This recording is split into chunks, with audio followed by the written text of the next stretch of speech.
Buenas tardes, alumnos. Bueno, volvemos nuevamente con la rutina, con las clases. Primero espero que la hayan pasado bien, descansando en las vacaciones, dentro de esta particularidad que nos toca vivir, ¿no?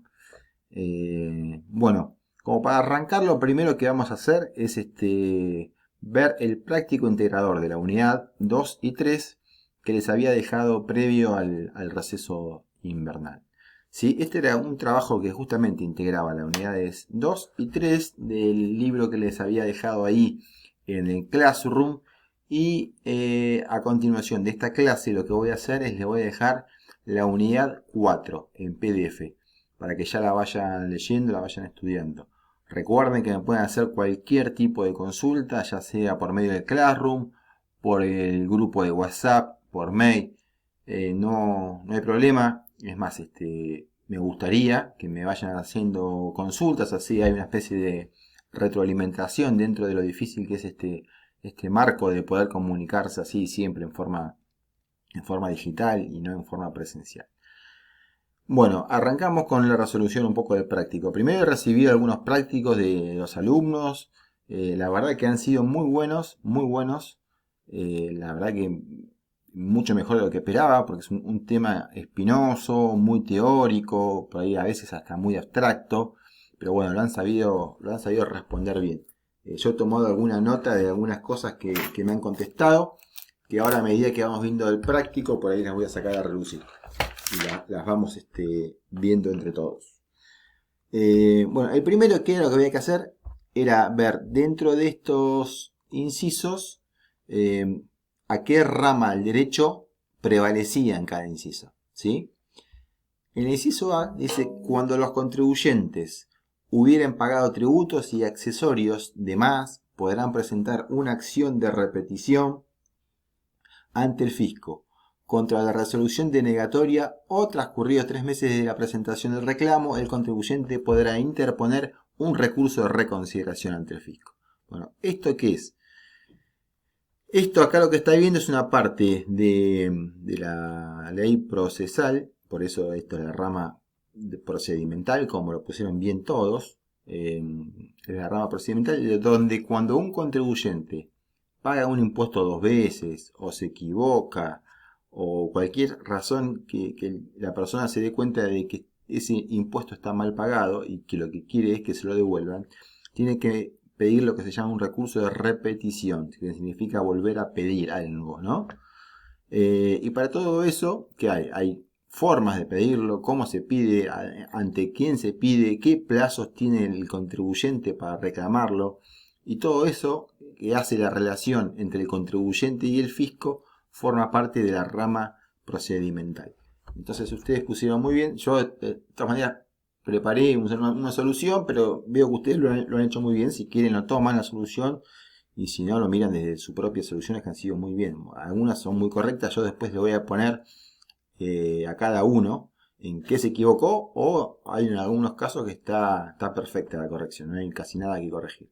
¿Sí? El A es procesal. Acá puse avis porque no sé, no me tomó bien los incisos en el Word, y acá me volvió a repetir A, pero bueno, mucha gente lo tomó como B, está muy bien igual. El avis o B, como lo quieran llamar, dice: es importante en la Argentina poner en agenda de debate una reforma tributaria que revise todos los impuestos que existen a nivel nacional y provincial. Se debe analizar la gran cantidad de hechos imponibles que se encuentran grabados por distintos impuestos. También debe analizarse las alícuotas de algunos impuestos que son distorsivos para la economía, ¿sí? Bueno, acá, ¿de qué está hablando? ¿Sí? Está hablando justamente de los impuestos, que es la parte material o sustantiva. Recuerden que cuando hablamos de los hechos imponibles, de los impuestos en forma concreta, cuando discutimos el impuesto en sí, o sea, el núcleo del impuesto, eso es la rama material del impuesto, ¿sí? Del derecho tributario.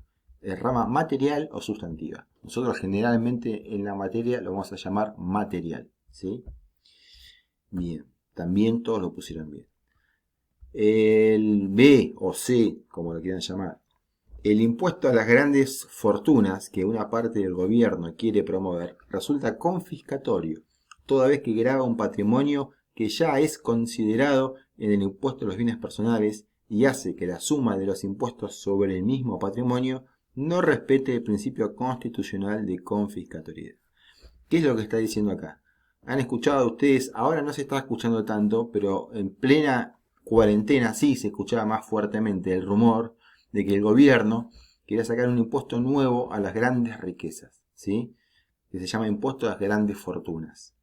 Eso iba a gravar el patrimonio de patrimonio justamente grandes, voluminosos. Después hay que ver a partir de cuánto se paga.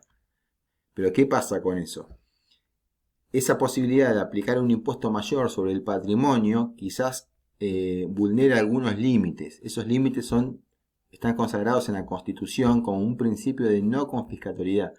Es decir, se puede cobrar impuestos, el Estado puede cobrar impuestos, pero hasta un cierto límite. Si no se lo considera que es confiscatorio. Y en la Constitución Nacional existe un principio de que está abolida la confiscatoriedad dentro de la Argentina. Así que iría en contra de este principio constitucional, ¿sí? Todo este estudio, si es constitucional o si no es constitucional, se trata en la rama del derecho tributario que se llama justamente constitucional. Es la rama del derecho tributario que lo que vemos y estudiamos es si el impuesto que se está intentando aplicar o que se viene aplicando está acorde con la Constitución, ¿sí? Eso es todo lo que se llama la rama constitucional. Bien, igual lo pusieron muy bien todos, ¿eh? El cuarto punto, o C, dice, será reprimido con prisión de 2 a 6 años el obligado que, mediante declaraciones juradas engañosas, ocultaciones maliciosas o cualquier otro ardid o engaño, ¿sí? Ardid es eso, justamente es un engaño, un fraude, sea por acción o por omisión, es decir, o haciéndolo o no haciendo algo que debería hacer, significa ¿no? Acción por omisión. Es decir, no declarando todo o declarando cosas mal. Evadiere total o parcialmente el pago de tributos al fisco nacional, al fisco provincial o a la ciudad autónoma de Buenos Aires, siempre que el monto evadido excediere la suma de 1 millón. Esto va cambiando año tras año. Bien, ¿qué es lo que dice todo esto? ¿A qué se refiere? Es la parte ¿qué? Del derecho tributario.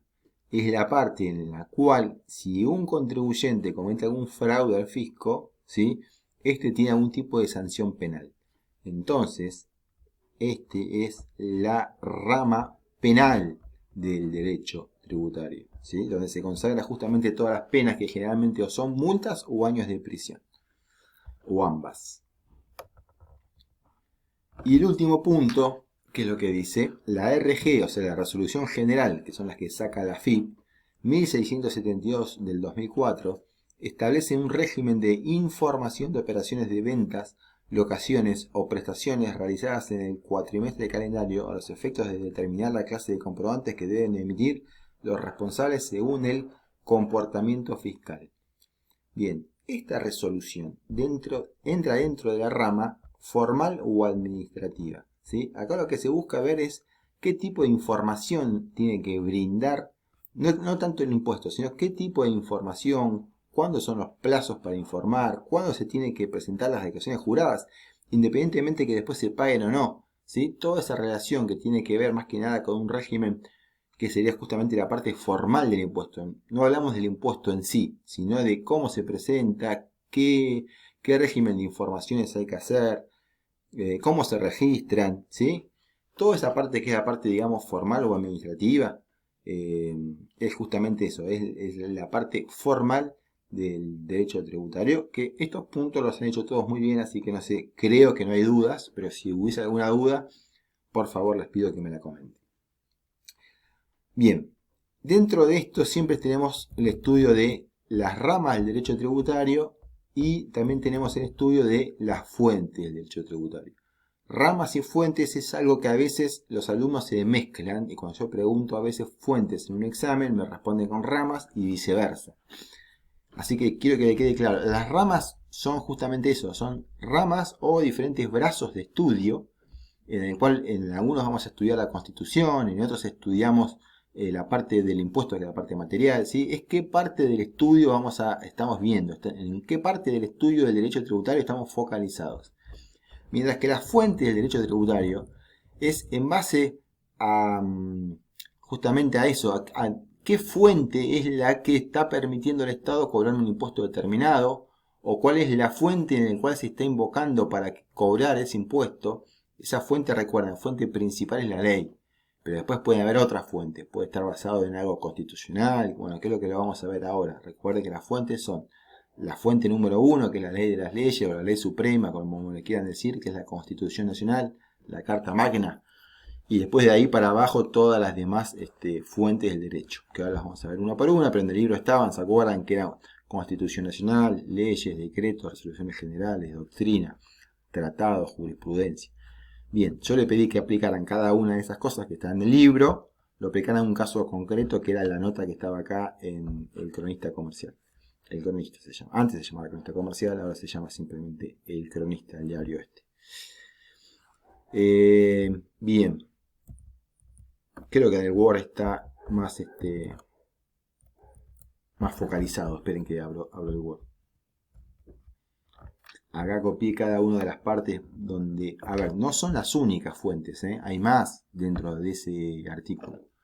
Puse estas a modo de ejemplo para no ser tan reiterativo. Pero en una parte del artículo dice proyecto de ley que implique la creación de un impuesto. Acá claramente está hablando de que el impuesto nuevo, que es el impuesto a las riquezas, porque acá lo que se está hablando es el proyecto de gravar fortunas y el límite de la confiscatoriedad. De eso trata un poco la nota, ¿sí? Dentro de esta nota vemos que dice que el proyecto de ley que implique la creación de un impuesto, entonces claramente acá se refiere a que la ley es la fuente del derecho, y recuerden que la única forma de crear un impuesto nuevo es por ley, ni por decreto, ni por resolución, ni por doctrina. La única fuente del derecho que me habilita a mí como Estado a crear un impuesto nuevo es la ley. Por eso que siempre se necesita el consenso del Congreso para poder sacar una ley nueva. ¿Sí? Bien. Después otra parte que se encuentra dentro de ese artículo es cuando dice podría cuestionarse la constitucionalidad de un impuesto patrimonial de estas características por ser violatorio del principio de confiscatoriedad. Recuerden que este principio de confiscatoriedad se encuentra en la Constitución, ¿sí? Entonces dicen que, ojo con este impuesto, que no sea violatorio de este principio. Entonces, ¿eso cuál es la fuente ahí? La Constitución. Recuerden que el principio de no confiscatoriedad se encuentra en la Constitución Nacional. ¿Sí? Creo que muchos lo pusieron bien, así que bueno, seguimos, porque no ha habido muchas dudas al respecto. Perdón, seguimos directamente desde acá. Dice, en virtud de ello, dice una parte también ahí en el artículo, en virtud de ello el decreto reglamentario número 99 del 2019 estableció que, respecto de los bienes, bien, está claramente en la fuente a la cual se refiere al decreto reglamentario. Recuerden que por lo general la estructura de todos los impuestos, ¿cómo es? Generalmente hay una ley, que es la ley de IVA, la ley de bienes personales, la ley de impuesto a las ganancias, y como pegadita o adherida a esa ley, a los pocos días, el departamento, el Poder Ejecutivo, el presidente, saca un decreto reglamentario, ¿sí? Ese decreto reglamentario que hace, baja esta ley, baja en el sentido de que lo lleva a un campo más operativo, ¿sí? Lo que la ley por general son artículos más amplios, más abarcativos, más que habla de principios o de cuestiones por ahí más amplias. El decreto reglamentario lo lleva a un campo más operativo, de cómo se debe hacer para poder cumplir con la ley. Pero el cómo debe hacerse para cumplir con la ley, recuerden que esto que es el decreto no puede contradecir la ley. No puede interpretar la ley de una forma en que al querer reglamentarla o al decir cómo se aplica la ley, en realidad me cambie la ley. Ahí pasa a ser el decreto, pasa a ser ilegal o anticonstitucional, ¿sí? No puede ir en contra de lo que dice la ley. Sí la puede reglamentar, la puede llevar a un campo operativo, pero no la puede contradecir, ¿sí? Siempre tiene que decir lo que dice la ley. A lo sumo lo que lo puede hacer es interpretarla en ciertos aspectos, pero no la puede contradecir. Bueno, corto el video acá, sigo en la siguiente parte.